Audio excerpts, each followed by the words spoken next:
どうも、こんにちは。デミコでーす。はい。はい。進んでまいりました。はい。進んでまいりまして、あと、こんだけになりました。はい。で、結局これをどうやってやってきたかっていうとですね、正方形にしました。一辺の長さが今のところ80、82センチとか3センチ、83センチですね。はい。83センチ。で、これで縁つけたらちょうど90センチ角ぐらいになるかなと。まあ、そのぐらいのブランケットっていうか、膝掛けっていうか、そんな感じでね、いいかなっていう感じでね。はい。はい。で、今日ね、この続きをね、やっていきますよ。はい。続きってなんじゃって話で、あれちょっと待って、あれあったあったあった。びっくりしたよ。針が用意しといたはずなのに消えたと思ってね。はい。で、続きやっていくんですけど、続きっつっても、まあ、もうこれ終わりにして、で、縁をね、編んでいくっていう、今日は縁をね、編んでいくんですけど、縁をどうやろうかって話ですね。はい。で、ここはもう前回、ちっちゃいのでやったのと同じようにね、両方を同時にこう、なんだ、潰していくっていうか、なんだ、減らし目していくっていうね、端っこ切ったら、鎖編みをしないで、もう一回こっちにね、端っこに細編みをして、1、2でひっくり返してっていう話ですね。はい。これもう大きくなってからひっくり返すの大変よ。ほんと。大変よ。これちょっとこうやっといてね。はい。ひっくり返して。で、またこう編んでいくと。はい。で、これは色替えをするわけですね。糸替えをするわけです。で、その時にどうやるかっていうと、まあこれはもうどこ編んでても一緒ですけど、最後、ここは細編みを入れて、鎖編みをせずにもう一度ここに入れて細編みをするけど、最後のところ、ね、最後のところでこれを持ってくんだけど、こいつをこうなんだろう。こう持ってこなきゃいけない。渡らせなきゃいけない。このまんま編んだまんま置いといて、こう持ってって、そのままこうやっていっちゃうと、この白が置いてきぼりになるわけです、ここに。ここに置いてきぼりになる。で次入れるときにこうギューッと長く引っ張んなきゃいけない。気にならない人はそれでもいいかもしれないけど、私は気になるということで、ね、持ってってあげる。はい。持ってってあげるにはどうするかっていうと、こうやったときに一回手前側にグリンと回して、次の糸を拾う。で、その時に向こう側から今まで編んでた白い糸を引っ掛けて、1、2と。で、増やしてってた時には、3目で立ち上がってたね。3目で立ち上がるときは普通にここ3目立ち上がればいいだけですから。2目の時と3目の時とやることは一緒です。ここでもう、ここだけ、一段だけ上げるときは十分なんで。はい。こんな感じで上げていきます。で、また、ひっくり返して、はい。ひっくり返すのは大変。はい。ひっくり返して。これで、根元と1個あるところを飛ばして、こうくっついてるところね。鎖編みがあるところに入れていくと。ね。こういう感じですね。1、2、3、4。これで終わりだ。ね。で、またこう入れて、鎖編みをせずに入れて、細編みをして、1、2と。で、またひっくり返して、もう一定方向です。私はいつも一定方向。はい。で、そしたらまた戻っていく。で、戻ってったら、あ、ここは編んではいけないねっていうやつですね。ここはね。ここ細編み。で、細編みをすぐすると。で、グリンとひっくり返して引っ張ったらピッとひっくり返してピッピッと慣れたらこういう感じです。はい。慣れたらこういう感じですっていうね。はい。で、飛ばしてここね。1、2、3。もっとここあんじゃいけないよ。おお、ちっちゃくなってきましたね。はい。で、1、2、ひっくり返して、で、最後は、最初1、2飛ばして、ここを入れて、で、すぐここ。で、色を変えて、で、引っ掛けて立ち上がって、ここは一つだけでいい。一応これを立ち上げておきます。周りの枠を白で、縁をね、白でやるんで、持ち上げといて、そのまま切らずにいくんで、はい。で、そしたら最後入れるとこないんで、もう端っこ。まあ、この辺はね、んって、どうなってんのって感じだったら、まあ、前回1のやつでね、ちゃんと説明してるので、1の方でね、見ていただいた方が分かりやすいかなと。で、最後これでね、終了ですね。はい。これで終了です。編み上がりましたよ。本体はね。はい。で、直近。はい。で、ここにこいつがいますけども。はい。で、次、縁を編んでいくんですけど、どんな感じになったかっていうのをちょっと、一応ね、見てからやっていこうかって話でね。はい。こんな感じで編んできて。で、これのね、色の入れ方なんですけど、2種類のね、この糸とこの糸と2種類の糸を使ってるんですけど、ニッティポップのね、こっち482番とこっちが479番って2種類使ってて、どんな感じで入れたのかっていうと、まず1玉入れました。バーっと。1玉分。そして次、1玉半分。1玉と半分ね。の分を入れて。で、残りをまたこっちに戻して。なんか、きっちりきっちりなんだろう、こう、バスッとなんかこう真ん中で分かれてるとか、真ん中がだーっとこう、なんつうの、きっちりきっちりなんかこう、対称になってるのがちょっと嫌だったんで、アシンメトリー風に、ちょっと違う感じ、割合にしました。はい。では、まずは、7号で編んできたんだけれども、これを8号に変えます。はい。8号に変えて、で、どうしていくかっていうことですね。ここ、今入れた、最後終わったところの角っこ、ここにブスッと刺しますね。で、ここから普通に拾います。はい。拾って。いいこと考えました。どうせ枠を全部また縁編みをね、米編みにしていくんです。ここで登場させましょうかっていう話ですね。はい。放射線上でやろうと思います。放射線上、つまり、同じ方向に編んでいくんじゃなくて、逆方向にこう編むようにね。はい。いつもやってるやつですね、私がね。はい。というわけで、ここ今引き抜きましたね、手前にね。で、後ろから入れます。後ろから入れて、こいつを持ってきますね。で、プスッと入れて。はい。これで、はい、エセ頭と。はい。もう一回やります。はい。引き抜きますね、ここね。ここから抜いてきて。で、これ一つ。ちょうどいいぐらいの頭出しといて、後ろから針を入れて、後ろに抜きます。そしたら、これをパタンと起こして、針を入れて、で、ここで細編みをするように抜きますね。エセ頭でございます。はい。エセ頭。はい。エセ頭に印を入れておきます。で、そしたら、次、普通に鎖編みをして、これは後で糸処理するんで、大きい穴に入れて、鎖編みをしたら、また次、この大きい穴に入れると。はい。ゆったり、一つ、鎖編みをして、大きい穴に入れて、鎖編みをして、大きい穴に入れて、はい。こんな感じで一周、これでやっていきます。で、今回は大体同じぐらいの太さの糸なので、ただやっぱりゆったり、相当ゆったり編んだ方がいいですね。はい。こんな感じで、ちょっとゆったり。8号で一周編んでいこうと思います。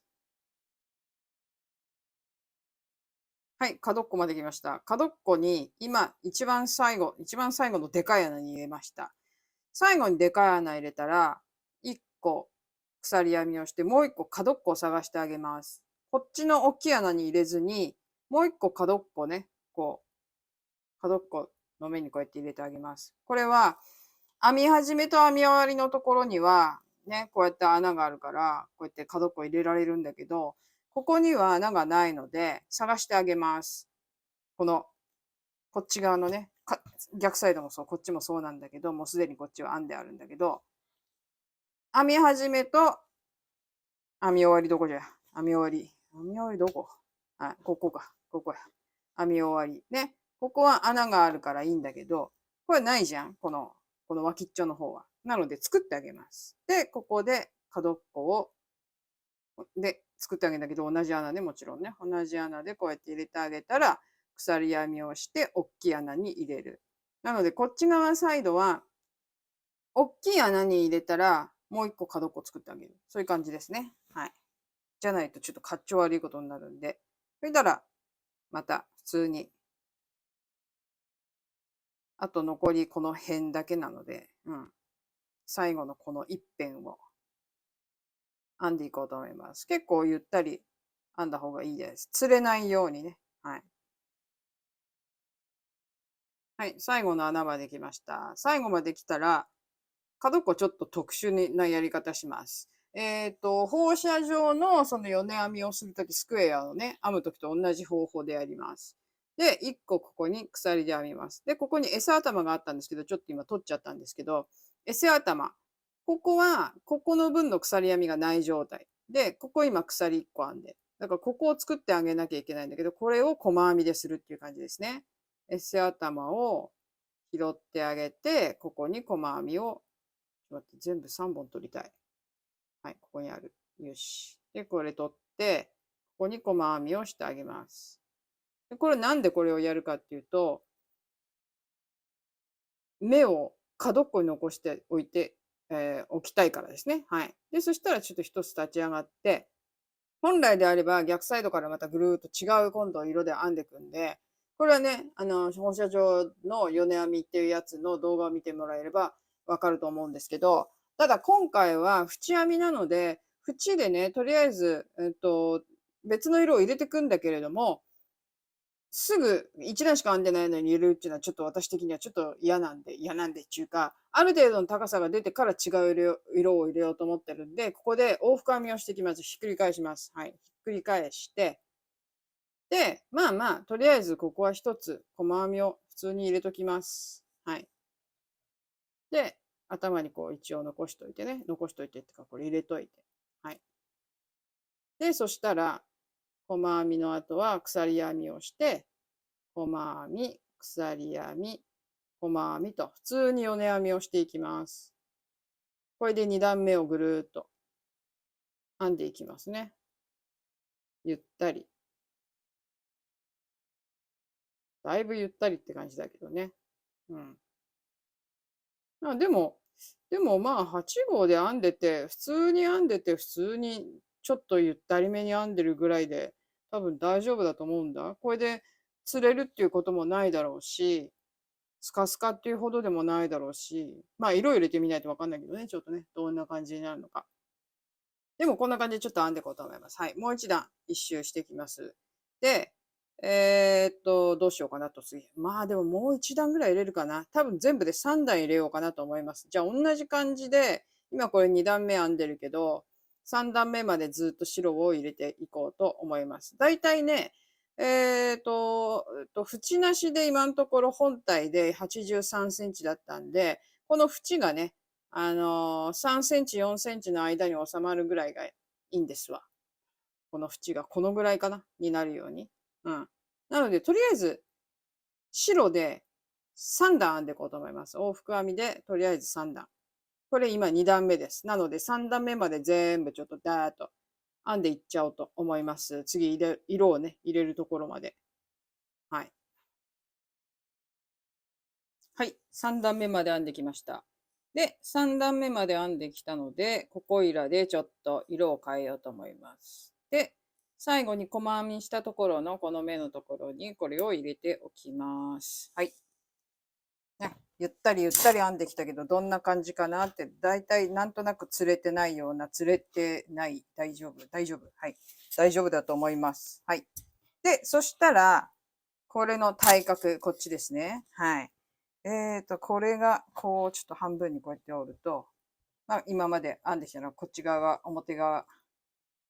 ね。表側だとすると、裏側になる方ですね。裏側になる方を持ってきて、で、こっちに、でどっちの糸を使おうかなと思ったんだけど、こっち、やっぱりこっちにしようかな。はい。こっち、色がいっぱい入ってる方にしようと思います。はい。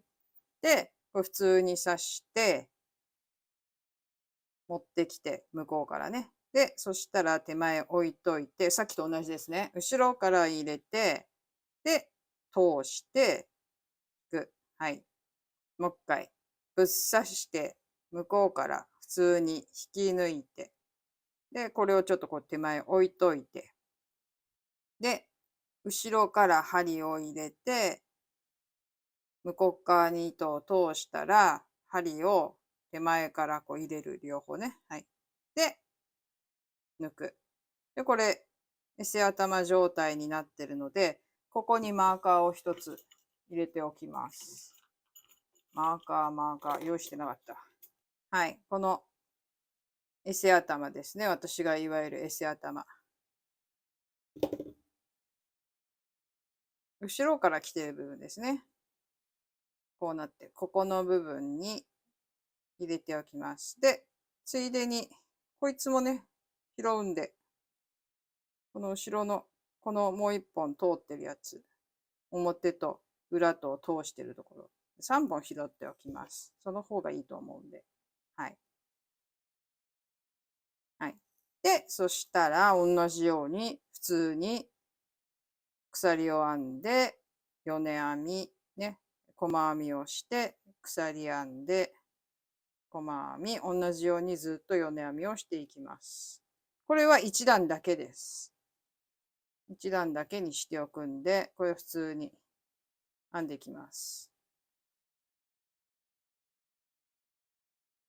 はい、反対側の角っこに来ました。で、反対側の角っこに来たら、角っこの穴に突っ込んで、で、これは向こう側、この糸は右側、このね、マーカーの右側から手前に置いといて、で、まあ、とりあえず一つ細編みをしたら、鎖編みを2つ、ちょっと待って、鎖編みを、はい、2つして、マーカー向こう側のこの糸は手前側にした状態でまたいで編み進めていく。はい、これはいつもの、放射線状、ヨネ編みスクエアの編み方と同じ編み方をしてます。いつもと同じです。はい。じゃあ、こんな感じでちょっと、あと半分ね。半分まで来たので、あと半分編んで一周していこうと思います。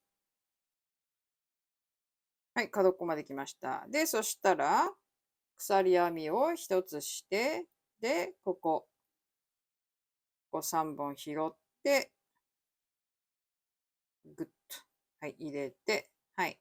で、エセ頭ね。エセ頭に入れたら、ここに細編みを一つして、目を角っこに置いてきます。で、これは、またもう一回、一周白でしてきた後に、もう一度色を入れるので、残しておきます。はい。で、そしたら、逆サイド、はい、逆サイドにある白いところいきますね。今度白い糸。これが手前ね。この目印ついてるのが目印じゃない。なんだっけ。マーカー。はい。マーカーがついてる方手前にして、抜いて、で、ちょうど一目分ぐらいの大きさに輪っかをしておいて、押さえておきます。で、後ろから針を入れて、糸を前から後ろに持ってって、ペロンと立ち上げて、前から針を入れて、ほいで、引くと。で、ここがエセ頭。エセ頭のところに、ちょっと待って。はい。エセ頭のところに、マーカーを入れときます。ここっすね。これちょっと使いづらいな、これ。使いやすいのやつにするか。はい。こっちの方が広がっていくから穴がね。はい。で、これ入れといて、はい。で、後ろのここもね、この3本目。こいつも拾っといた方がいいです。どうせ拾うんで。はい。はい。これでいいと思います。はい。はい。で、これで、鎖編みをして、細編み、鎖編み、細編み、ちゅうことで、よね編みをまた一周していきます。で、さっきの、色が終わったところね、色の方の目を放置してる反対側の、角っこまでとりあえずこのまま編んでいこうと思います。はい、反対側のところまで来ました。角っこに入れて、細編みを入れたら、1、2と編んで、マーカーは後ろ、糸はね、手前。はい。で、またいで、もう一度同じ穴に細編みと。はい。で、これ、角っこ編むとき、角っこの鎖編みはちょいきつめの方がいいかもしれないですね。はい。その方が収まりがいい感じがします。はい。で、あとはまあゆったり。じゃあ一周編んでこようと思いますよ。このままね。はい。はい。端っこまで来ました。はい。で、これで、鎖編みを1個して、で、全部3本ぐさっと取って、外した方がいいね。やっぱね。はい。外します。ほいっと。はい。で、ぐさっと3本。はい。で、細編みをして、で、通しておきます。ね、バランス的になんかでも、色の方は一段でもいいかなっていう気がしてきたんだけど、どうかな。ちょっと試しに編んでみようか。くどかったら一段にしてやめようかなっていう感じなんですけど。はい。じゃあ、とりあえずこれちょろっと編んでみようと思います。ね、どんな感じなのか見てみないとわかりませんから。はい。で、こう編んで、はい。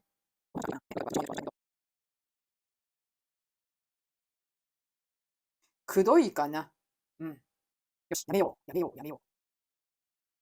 というわけで、じゃあ、これは、ここだけで終わりにしたいので、ここ、細編み編んだ状態になっているので、こう引いて、これで止めておきます。止めます、ここで。はい。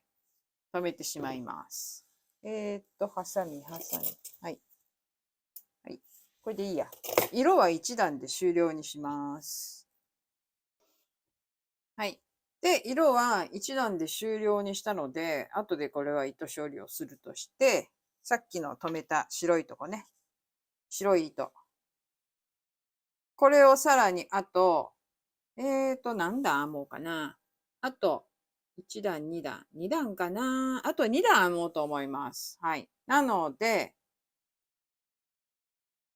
外して、立ち上がって、ひっくり返します。ひっくり返して、角っこに細編みを一つ入れて、で、この角のここ、わかるようにね、ここ入れといて、頭のとこね。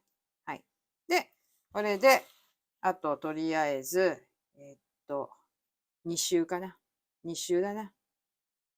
2周しよう。ね。こんな感じで米編みでひたすら、あと、同じように、方向を、なんだ、往復編みっていうのかな。ね。往復編みにしながら、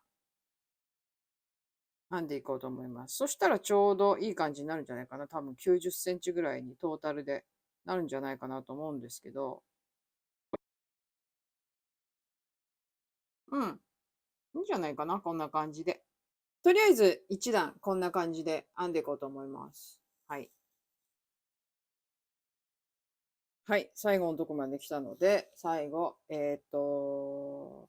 鎖編みをして、ここに編み入れて、細編みをして、で、立ち上がる。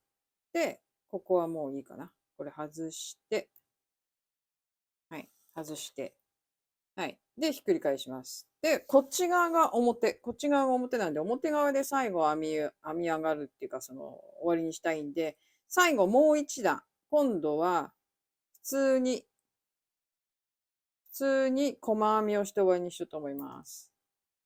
細編みを、入れていく。全部にね。こう、ここのところは普通にこう入れて、普通に入れて、細編みをして、で、こっちはこの鎖編みのところは鎖編みを普通に拾って、はい。で、ここは真ん中にブサッと入れて、はい。で、穴は普通に入れて、ブサッと真ん中入れて、で、穴に入れて。まあ、こんな感じでね、縁をね、ゆったりと細編みをして最後、こっち面で終了にしていこうと思います。はい。糸がなくなってきたよ。ね。足さないと。はい。じゃあ、こんな感じで、のんびらこんと一周細編みをしていきます。細編み、米編みじゃなくて細編み、全部。一目に一つずつ細編みを入れていきます。はい。あら。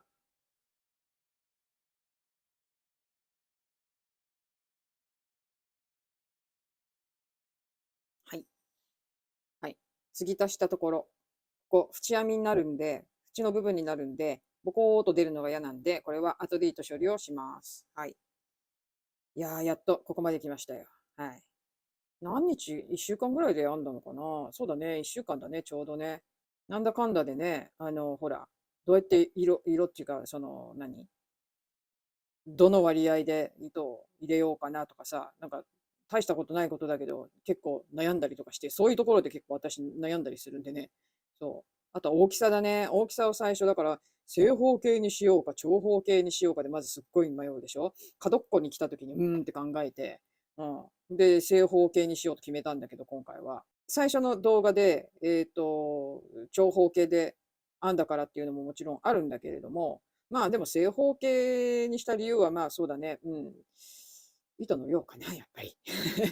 私ね、やっぱりね、ブランケットとか膝掛けっちゅうのはさ、大判が好きでね、割と大きめのが好きで、そうすると、やっぱりね、一辺が最低でも、90センチぐらい欲しいんですよ。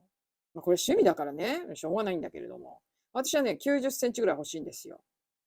じゃないと、なんかちょっと足りない感じなわけ、膝掛けっていうのはね。うん。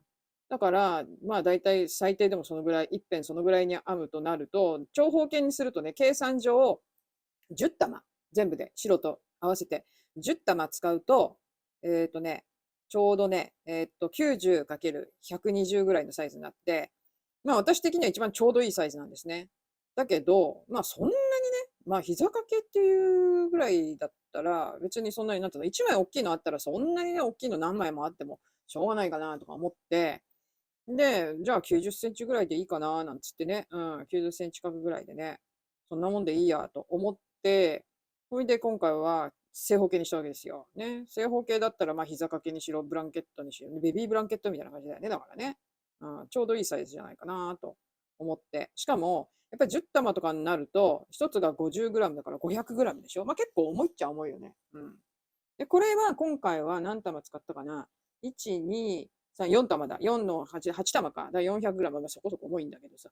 そこそこ重いんだけど。まあでも 400g ですわ。だから全部でこれ、ちょうど多分ね、8玉。トータルでね、8玉ぐらいだと思いますわ。うん。いや、だけどさ、ちょっと、ね、聞いてよ。聞いてよ。いや、あのー大した話じゃないんですけど、うちの家人がですね、電話っていうか、携帯をですね、さすがにもう古いから、何もアプリが使えないっていうんで、ようやく買ったんですよ。買ったっていうか、交換しようっつって、オーダーしたのがね、さっき届いたのよ。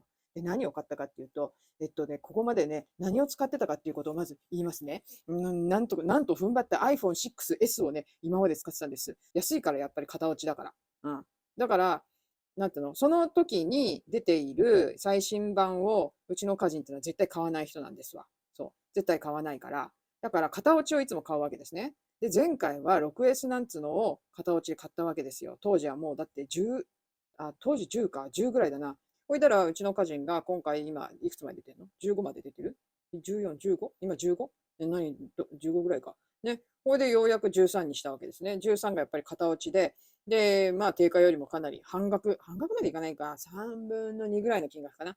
結構安くなってたから、で、うちの家人もようやく、このぐらいの金額になれたのか、これなら安いよね、なんて言ってさ、昔は高い高いって言ってたのにさ、ね、型落ちのね、金額でも高い高いって、彼にとってほら、携帯電話なんていうのは100ユーロもしない1万円もしないっていうか、もうそのぐらいで十分だろうぐらいのさ、なんかそういう感覚だからさ、昔のだからガラケーと違うんだよって話なんだけど、そう。でもそういう感覚だったわけよね。スマホ高い高いっつって。でもみんなそんなもんじゃない今金額的にさ。で、それで型落ちのやつをね、この金額だったらいいか、みたいな感じでようやくね、慣れたのか、安いって言って買ってたわ。昔だったら高いって言って買わなかったような金額ですけど、うん。それがね、さっき届いたわけよ。届いてさ、もう嫌なわけよ、私的には。同じ13じゃない？彼はプロじゃないけどね、普通の13なんだけど。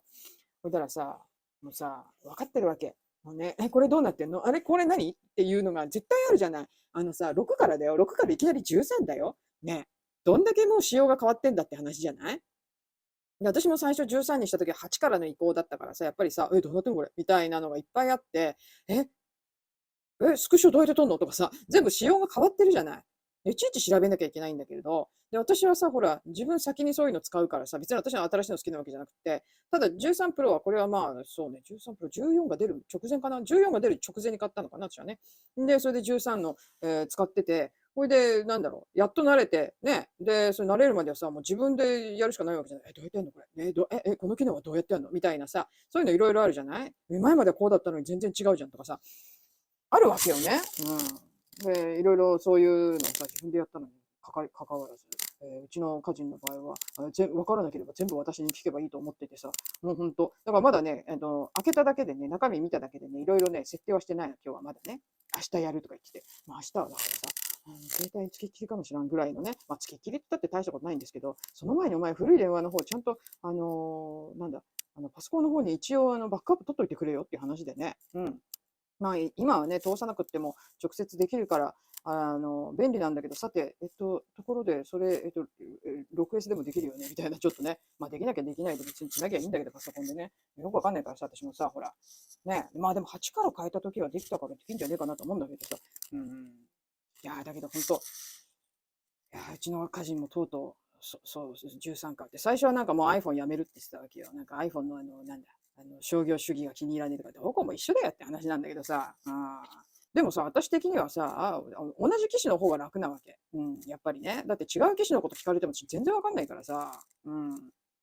適当に、なんとなく、なんだろう、感覚的にね、こうじゃないかな、つって分かる部分はあるけど、そうじゃなきゃね、細かいこと聞かれても分かんないじゃない？これどうしたらいいのなんつってさ、別の電話のこと聞かれても、いや使ったことないから分かりませんっていう感じなんだよね。言っちゃうと。なので、なんていうの？そんなめんどくさいこといちいち聞かれるのも嫌だからさ、分かんない電話のことでね。だからね、同じやつを使ってくれた方がよっぽど気が楽なわけよ、私的には。そう。だから、あれですよ。まあ、13で。13も12もね、14もそれほど変わらないと思うからどれでもいいんだけど、だから今回は一緒のね、電話だからさ、それはさ、それでさ、気が楽だけどさ、でも私もさ、使いこなせてるかっていうとさ、そういうわけでもなさそうな感じっていうか、よくわかんないけどさ、使いこなせてないかもしれないし、ちょっとよくわかんないけどね。とにかくさ、6S なんてよく今まで使ってたよねって話でさ、もうほとんどのアプリが動かないわけよ、6S だと。例えば銀行とかさ、ね、開いてもさ、なんか操作したくってもさ、新しい、なんていうの、アプリ自体のバージョンアップがあるじゃない？それがもう 6S に対応してないわけよね。だから、アプリのバージョンアップができないわけ。そうすると、もうアプリが開かなくなっちゃうわけよね。バージョンアップしてくださいみたいな感じになっちゃうからさ。ほんで、ほとんどの機能が使えなくなってたわけよ。だからいい加減に変えろよと。そう言ってて。で、バッテリーもね、ダメになってきてるし。これでようやくですよ。ようやくですよ。そう。まあまあ、でも、これで、あれだわ。家人も、ようやく、なんか人並みに、人並みの電話にようやく追いついたかな、みたいなね。これでまたしばらくあれなんだろうな。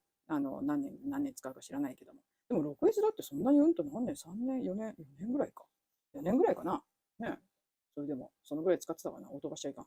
そう。いやだからなんか、ニッコニコでしたけどね、本人はね。私はね、うわって思ってんだけどね。明日、あれだわ。あれだわ。教えて教えての嵐だ。なんかもう本当そう。パソコンも、まあ、この前パソコン買った時も結局、また最初の設定、何回お前パソコン買ってんだよっていう話なんだけど、何回目だよって話なんだけど、毎回毎回設定やってあげないといけないからさ、いい加減覚えろよと思うんだけど、まあ覚える気ないんだろうね。とにかく機械系っていうかそのパソコン系、は私なんですわ、うち。電気系統はうちの家人あれ、ね、プロなんで、そっち系プロなんでね。電気系統はいいけども、そっちじゃなくて、パソコン系とかになってくると、私なんですよ、うちは、本当に。いや、でも意外とね、みんなわかんないよね、男の人もさ。私の知り合いの男の人なんかもさ、なんか全然機械弱いからわかんないんだっつってさ、パソコンとかもさ、なんか全部人任せっていう人もいるからね、結局ね、いろいろ設定だのなんだのっていう前のパソコンからのデータの移動とかね、全部もうプロ任せ。まあ知り合いにプロがいるからいいんだけどさ、そういう人はさ、ね、その人はね、そういう人はいいけどさ、うちみたいにさ、そんな、いや、いるよ、いるわ、いたわ。すごいのが一人。うちの家事の友達にすごいのがいるんだけど、毎回毎回ね、近所に住んでるわけじゃないからさ、ね、呼ぶわけにもいかないっていう話でね。うん。そう。だからまあその人に聞けばね、なんだかんだで全部わかると思うけど、まあでも、どうだろう、スマホはどうだろうね。スマホはどうだかわかんないけど、パソコンのことはその人は強いから、パソコンわかんなくなったらその人に聞きゃいいけど、私もいい加減ね、あれだわ、ググってばっかりいられないっていうかさ、だってさ、フランス語で説明しなきゃいけないじゃん、まず。もうめんどくさいめんどくさい。無理無理って感じで。うん。だからその人に聞けやっていう話でね、あんまり難しくなったらね。ほんとそうだよ。うわー、明日携帯か。うう気が重いよ。はっきり言って。ああ、気が重いわ。だから今日一生懸命ね、これね、あれですよ。今日は撮影しますっつって、逃げてきたようなもんで、さっきもなんか呼ばれたけど、撮影中なんで、みたいな感じで、逃げてます。はい、明日ですか。はい、頑張りますわ。はい、頑張ります。はい、最後のところを編んでまいりました。はい、最後は、ですね、鎖編みを2つですね。ここ、縦のここの最初の細編みだけが入ってるんで、鎖編みを2つして、これで終了。はい。イエーイ。終わったよ。で、終了して、ピューってやって、で、ここ、今、通してあるところね。ここに、この通してあるところの隣です。通すのはね。これでいいや。はい。針、先っちょ、尖ってるやつの方がいいから。はい。いやいやいや、終わった終わった終わった終わった終わった終わった。いやいや。ね、これが最初の頭なんですけど、ここをこうかぶせて新しい頭を作ってあげるんで、ここに次の2つ目の目に通して、はい。同じところに戻したら、もう一度こっち側に戻すときにちょっとかませてあげて。で、そうすると綺麗に閉じられるんで、そしたらあとはもう適当に。先っちょ尖ってるからね、これね。結構糸を割って入れられるから。糸閉じするときにはこの先っちょ尖ってる針が便利だね、これ。で、ちょっと戻したりなんかして、ぐにゃにゃにゃにゃっと入れて、ぐにゃにゃにゃにゃにゃにゃにゃにゃにゃ、ぐにゃにゃにゃっと。はい。これでいいんじゃないか。これで OK よ。はい。これで OK よ。はい。で、あと、この辺のやつも全部、糸処理をしてあげます。いやー、すっかり夜になっちゃって。夜になっちゃって。うん。で、なんで夜になったかっていうと、どうしよう。どこ通そう。適当に通すか。こっちに持ってって、この辺通してあげようか。ね。いやいやいやいやいや、最後のところを編んでる時に、縁をね、最後のところを編んでる時に夕飯タイムが来てしまいまして、はい。夕飯タイム来てしまったんでね、表がこっちになりますね。こう見たらわかると思うんですけど、で、裏がこっちになる。夕飯タイム来ちゃっちゃしゃあないね。うん。夕飯作ったわ。うちの家人がさ、ほら、私がさ、日本にいる間にさ、ちょっとさ、太っちゃったじゃないね。ちょっと戻してあげるわね。なんとなく戻して。だもんで、まあ、ちょっとね、ちゃんとした食事をしばらくは与えないといけないと思って、まあ、真面目にやってますよ。料理を。真面目に。珍しく。うん。大喜びですけどね。うちの家人はね。うん、私めんどくさいけど、しゃあないわと思って。サボろうかなと、今日はサボろうかなちょっと思ったけど、しゃあない、作るわと思って。作ったわ。もう、ほんと料理好きじゃないんだけど、今日はっていうか、だからね、ここのとこずっとそんな感じでね、料理はしてるわ。ほいでもって、掃除もほら、片っ端からほら、ちょっとずつちょっとずつやってるもんだから、家事もさ、結構あるわけよ。なんだかんだで。ほいでもって、だから、なかなかこう落ち着かないっていうのかな。うん、それが一番の、あれかな、要因かな。私が未だに帰ってきてからも落ち着かない理由は。いや、だからね、なかなかね、なんだろう、一日ゆっくり編み物してるってことはないな。午前中、そうだね。そう、だからね、今ね、午前中はもう家事やってるんだよね。いつもはさ、起き抜けでさ、ぼーっとしながら編み物してるとかさ、超適当生活を送っていたのにさ、なんかちょっと今真面目生活っていうか、なんちゅうか、私にしてはね、うん、なんだこれ。まあいいか、この程度だったら。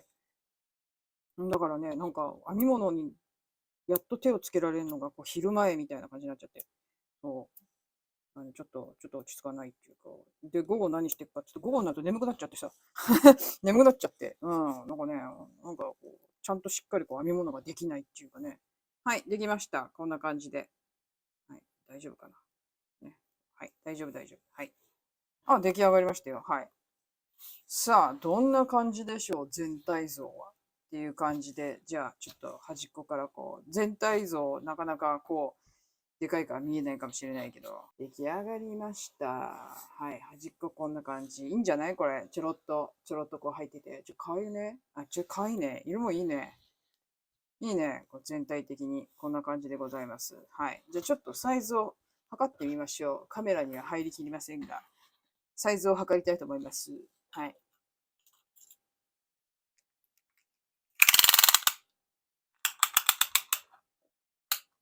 87センチ。はい。約90センチ。はい。出来上がりましたよ。まあ、可愛いじゃないの。できたじゃないの。ね。ね、いかがでしょうか。まあまあ、アイロン当ててないからね。でも、それでもほら、縁もね、ちゃんと寄らずに、伸びすぎず、寄りすぎず、いい感じで出来上がったと思います。ね。あら、可愛いじゃない。いろんな、なんか、糸で、ね、作ってみたいね、これ。とってもいい感じだと思います。使った玉は、だいたい8玉。白と色のやつを両方合わせて8玉ぐらいになりました。やった。よし。ちょっとこんな感じで。どういう感じでお見せしたらいいのかしら。こんな感じかな。こんな感じでお見せしたらいいね。ちょっと、ちょっと。はい。できたわよ。はい。というわけで、完成。イエーイ。いや、今回ね、この C2C をね、こうやって、あんまりやんないんだけど、基本的にはね。うん。だけど、やっぱり、米編み好きとしては、ね、やってください言われたらやらずにいられないみたいな感じでね、こういう感じでやってみました。なんだこの袖は。なんだこれね。家事をやった後、そのままの袖だった。かっちょ悪い。まあいいや。はい。で、やってみたんですけど、あのこれからもね、まあなんかこういうのやってほしいなっていうのがあったら、まあちょっとリクエストしてみてください。私、時々、何やろうってちょっと悩んじゃうこともあるんでね。まあリクエストがあった時には、まあ、それをね、必ずってわけじゃないですよ。必ずはできないけれども、リクエストなんかあったりすると、あ、それいいんじゃないっていうこともあるかもしれませんから、タイミングが良ければやることもあるので、まあ、もしそういうのがありましたら、リクエスト、していただければ、はい。